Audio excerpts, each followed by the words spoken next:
আসসালামু আলাইকুম রহমতুল্লাহ। সুফি সাধকের বাংলাদেশ যে যেখান থেকে দেখছেন শুনছেন সকলকে স্বাগত জানাচ্ছি।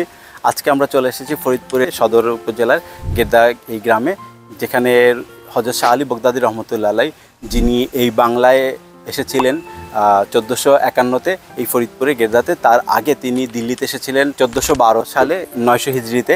তিনি এই উপমহাদেশে আগমন করেন ইসলাম প্রচারের জন্য, যার আদি নিবাস ছিল বাগদাদ শরীফে। তার পিতা ফখরুদ্দিন রাজি, যিনি বাগদাদের কসবার বাদশাহ ছিলেন, সুলতান ছিলেন।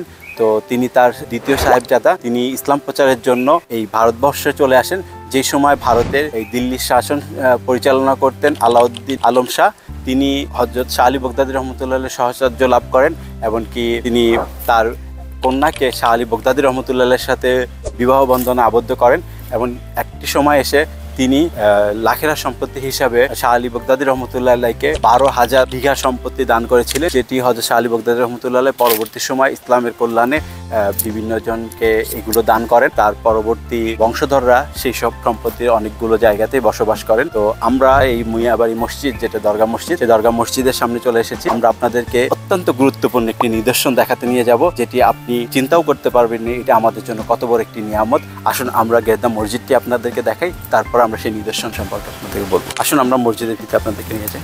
এই সেই গেদ্দা জামে মসজিদ, যেই মসজিদের পশ্চিম কর্নারে আছে সেই মহামূল্যবান তাবারুকাতগুলো। গেদ্দা এই মসজিদটি প্রথম প্রতিষ্ঠিত হয়েছিল হযরত শাহ আলী বগদাদী রহমতুল্লাহ আলাইহির সময়। এমনকি মসজিদের পাশে যে খিলানগুলো দেখতে পাচ্ছেন, সেইগুলো খিলানগুলো সুলতান বাকেরের সময় প্রতিষ্ঠিত একটি মসজিদ, যেটি পদ্মার ভাঙনে বিলীন হয়েছিল। সেই মসজিদ থেকেই এই খিলানগুলো, যেগুলো হযরত শাহ আলী বগদাদী রহমতুল্লাহ আলাইহির ওফাতেরও আরও 100 বছর পরে যে মসজিদটি নির্মিত হয়েছিল, সেই মসজিদেরই খিলান, এমনকি মসজিদেরই নাম ফলক সহ অন্যান্য বিষয়গুলো এই মসজিদের সাথে আছে। আপনারা চিন্তা করতে পারছেন, আমরা হুজুর সাল্লাল্লাহু আলাইহি ওয়াসাল্লামকে চোখে দেখি নাই, কিন্তু হুজুর সাল্লাল্লাহু আলাইহি ওয়াসাল্লামের জিসমে আনোয়ার অর্থাৎ তার দেহ মোবারকের সাথে সম্পর্কিত একটি নিদর্শন দেখব। তবে অনেক আশিকে রাসূল যারা হুজুর সাল্লাল্লাহু আলাইহি ওয়াসাল্লামকে দেখেন নাই, কিন্তু তার জিসমে আনোয়ার অর্থাৎ তার দেহ মোবারকের একটি অংশ আছে। শুধু তাই নয়, আরও অনেক নিয়ামতপূর্ণ জিনিস আছে। আমি এখন আপনাদেরকে সেগুলো দেখাতে নিয়ে যাচ্ছি।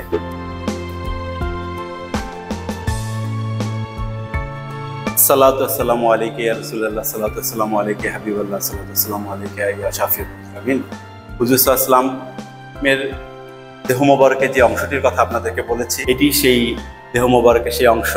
হুজুর সাল্লাল্লাহু আলাইহি ওয়াসাল্লামের দাড়ি মোবারক সোনালী ফ্রেম করা দেখতে পাচ্ছেন আপনারা। পিছনে যে শিশিটি রাখা আছে, সেখানে হুজুর সাল্লাল্লাহু আলাইহি ওয়াসাল্লামের দাড়ি মোবারক রাখা আছে। শুধু তাই নয়, পাশে যেটি রাখা আছে সেটি চতুর্থ খলিফা হযরত আলী রাদিয়াল্লাহু আনহুর মোচ মোবারকের একটি অংশ। তার পাশেই আছে ইমাম হাসান এবং ইমাম হুসেন রাদিয়াল্লাহু আনহুর জুলফ মোবারক, অর্থাৎ দুই কানের অংশের যে চুলটি, সেই চুলের কিছু অংশ এখানে রাখা আছে। তাছাড়া আপনারা আরও দেখতে পাচ্ছেন এখানে হযরত বরপীর আব্দুল কাদের জিলানী রাদিয়াল্লাহু আনহুর ব্যবহৃত জামা মোবারক, জুব্বা মোবারকের আবা।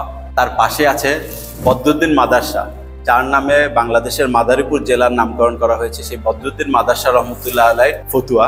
এর পাশে আছেন শাহ আলী বগদাদী রহমতুল্লাহ আলাইহি, যার উসিলায় আমরা এই তাবারুকগুলা এখানে দেখতে পাচ্ছি।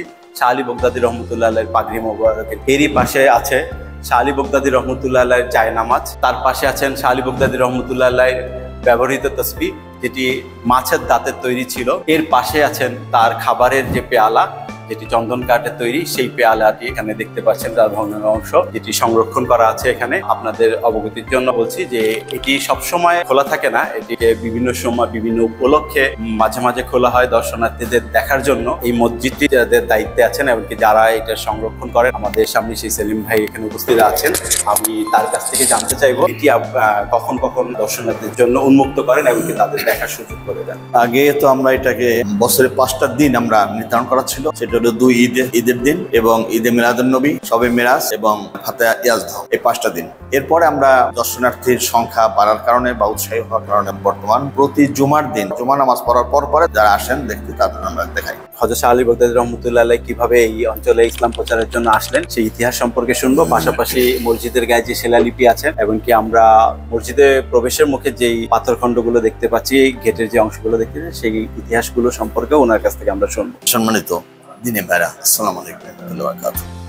ঐতিহাসিক যেটা জানা যায় ইতিহাস ভাবে, সেটা হলো হযরত শাহ আলী বগদাদী রহমতুল্লাহ আলাইহি, তিনি দিল্লির খলিফা উদ্দিন তার দ্বিতীয় সন্তান ছিলেন এবং তার বড় সন্তান খেলাফতের দায়িত্ব তার অর্পণ করে বাদশা তার অর্পণ করে তিনি এই দেশে চলে আসেন, তৎকালীন পাক ব্রহ্মদেশে চলে আসেন 900 হিজরিতে। এবং প্রথম তিনি দিল্লি আসেন, তখন দিল্লি সুলতান ছিলেন সুলতান আলাউদ্দিন, উনি আলাউদ্দিন শাহ, এবং আলাউদ্দিন শাহ তার কাছে প্রথম বায়াত হন। পরবর্তীতে নজরানা শোক তাকে তার মেয়ের সাথে বিবাহ দেন এবং সেই স্ত্রী নিয়ে তিনি এখানে আসেন। সঙ্গে ওখানে এক ব্যবসায়ী ছিলেন যার বাড়ি গেদ্দায়, যার নাম হল গুল মোহাম্মদ সওদাগর, তিনিও তখন দিল্লিতে ছিলেন, তার সাথে পরিচয় হয় এবং তার সাথেই তিনি গেদ্দা চলে আসেন। গেদ্দার আগের নাম কি ছিল জানা নাই, উনি আসার পর এটার নাম হয় গদি, পরে গিরেদা, গদি শব্দ থেকে গেদ্দা, হ্যাঁ গদি থেকে গিরেদা, তারপর এলো গেদ্দা, এই পরিবর্তনের নামটা। এবং উনি এখানে ধন প্রচার শুরু করেন এবং গুল মোহাম্মদ সওদাগর ওনারও একটা মেয়ে ছিল, সেই মেয়ে ওনার সাথে বিবাহ দেন, দ্বিতীয় স্ত্রী হিসেবে বরণ করে নেন এবং তিনি খুব বুজুর্গ ব্যক্তি ছিলেন, যার ফলে তার নাম বুজুর্গ নামে পরিচিত। এখনো তার মাজার গেদ্দা অবস্থান আছে, আমাদের বাড়িতে পাশে অবস্থান আছে। ওনার 4টি ছেলে ছিল, এটা জানা যায়, শাহ ওসমান, শাহ হানিফ, শাহ হামজা, আরেক ভাইয়ের নাম আমি বলতে পারতেছেন সঠিকভাবে। এবং তার বড় ছেলে শাহ ওসমান, তার মাজার আমাদের এখানে পশ্চিম পারে আছে। এবং মেজর ছেলে শাহ হানিফ, তার মাজার এখানে আছে, আমাদের এখানে আছে, মসজিদের পাশে আছে। আর 2 ছেলের মাজার কোথায় এটা সঠিক জানা নাই। এরপরে উনি ধর্ম প্রচারের জন্য গেদ্দাতে একটা তার সেন্টার বানান বা প্রচার কেন্দ্র বানান এবং আরেকটা বানান তিনি মিরপুর 1 নম্বর, যেটা বর্তমানে শাহ আলী মাদ্রাসায় পরিচিত। ওয়ালাইকুম আসসালাম। ভাই কোথা থেকে আসছিলেন? আমরা আসছি হলো 3 জন আসছি কিশোরগঞ্জ ভৈরব থেকে। আচ্ছা, তো মানে এখানে হঠাৎ কি মানে মনে করে কিংবা এই জায়গাটি দেখতে আসলেন, আপনার অনুভূতি সম্পর্কে যদি কিছু বলতেন। আসলে এই ফরিদপুরে তো অনেক ঐতিহ্যবাহী নিদর্শনা আছে, এর ভিতরে এই গেরেদা মসজিদ বা গেরেদা এখানে যে আল্লাহ রাসূলের কিছু নিদর্শনা আছে, এগুলো দেখার একটা মনের ভিতরে আবেগ আসছে, যার জন্য এখানে আসছি। আয়েশা আল্লাহর রহমতে আপনাদের উসিলায় অনেক সুন্দর জিনিসগুলো দেখলাম এবং মন শান্তি হয়েছে। বিশেষ করে মহানবী কারীম সাল্লাল্লাহু আলাইহি সাল্লামের দাড়ি মোবারক, তারপরে আপনার এই হযরত আলী রাদিয়াল্লাহু আনহুর এই মুছওয়া, আর এই ইমাম হাসান এবং ইমাম হুসেনের জুলফি, হ্যাঁ, তারপরে আপনার আব্দুল কাদের জিলানী, বড় পীর আব্দুল কাদের জিলানীর যে জুব্বা মোবারক, এগুলো দেখে মন শান্তি হয়েছে। এটা আমার খুব মানে অনুপ্রাণিত হয়েছে এবং আমার কাছে মনে হয়েছে যে এটা আমার একটা নিয়ামত। ধন্যবাদ। সম্মানিত দর্শক, আপনাদেরকে দেখালাম অমূল্য সেই তবারুকাতগুলো। আমরা প্রতি ব্লগেই আপনাদের সামনে উপস্থাপন করি এইরকম অমূল্য অনেক নিদর্শনগুলো। আমরা ইনশাল্লাহ আগামী কোনো ব্লগে আপনাদেরকে নিয়ে যাব এইরকমই কোনো ঐতিহাসিক স্থাপনার কাছে, যেখান থেকে আপনারা জানতে পারবেন, দেখতে পারবেন ইসলামের অনন্য নিদর্শন, ইসলামিক কৃষ্টি কালচারের যেই ভিত্তি আউলিয়া কেরাম এই অঞ্চলে প্রতিষ্ঠিত করেছিলেন, তারই কিছু নিদর্শন আমরা আবারও অন্য কোনো জায়গা থেকে আপনাদের সামনে উপস্থাপন করব। আপনাদেরকে ধন্যবাদ জানাচ্ছি। আপনারা নিয়মিত ভিডিও পেতে আমাদের পেজটি ফলো করেন।